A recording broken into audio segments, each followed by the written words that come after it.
दो भाइयों से परेशान एक माँ की कहानी। केदार और माधव दो भाई हैं। बचपन से दोनों माँ की आंखों के तारे इकट्ठे खेले पले बड़े हुए। विवाह हुआ, दोनों की बहुएं आईं। बड़ी चंपा, छोटी श्यामा। बहुओं के आने पर परिवार बढ़ा तो सनमुदाद, वैमनस्य, ईर्ष्या द्वेष भी बढ़ चला। माँ दोनों के झगड़े देख दुखी थी। सम्मिलित परिवार टूट गया। मकान दो दो कोठरियों में बट गया। माधव के 4 पुत्र हैं, 4 पुत्रियां। बड़ा परिवार,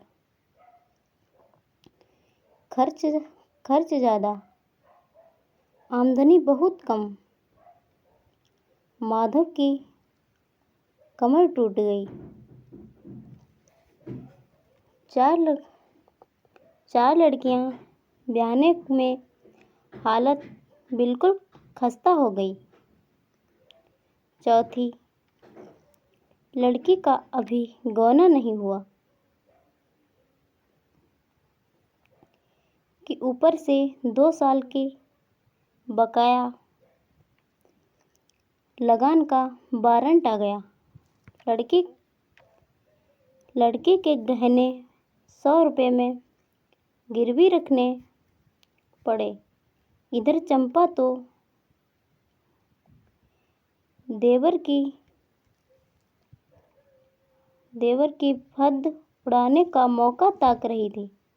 माधव की लड़की के ससुराल में सूचना दे दी, तुम लोग बेसुध बैठे हो, यहाँ गहनों का सफाया हुआ जाता है।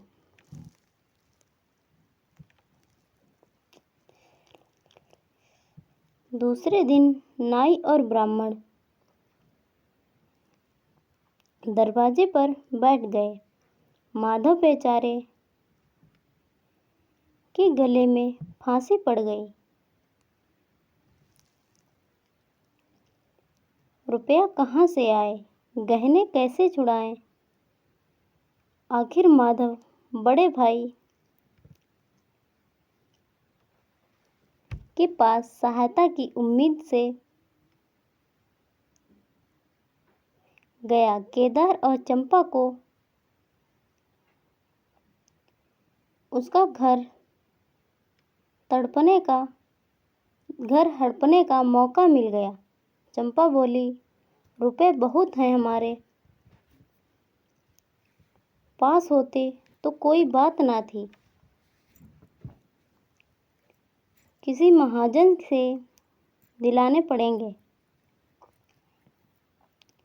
पर कुछ लिखाए पढ़ाए बिना कौन रुपए देगा?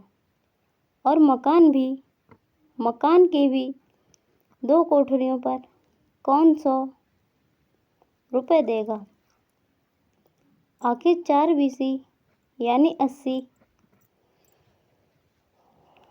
रुपए पर स्वयं उसका मकान रहन लिखवाते हैं। नंबरदार, मुखिया और मुख्तार सब हैरान होकर कहते हैं, क्या केदार खुद ही रुपया दे रहा है? बातचीत तो किसी साहूकार की थी। जब घर में ही रुपया मौजूद हो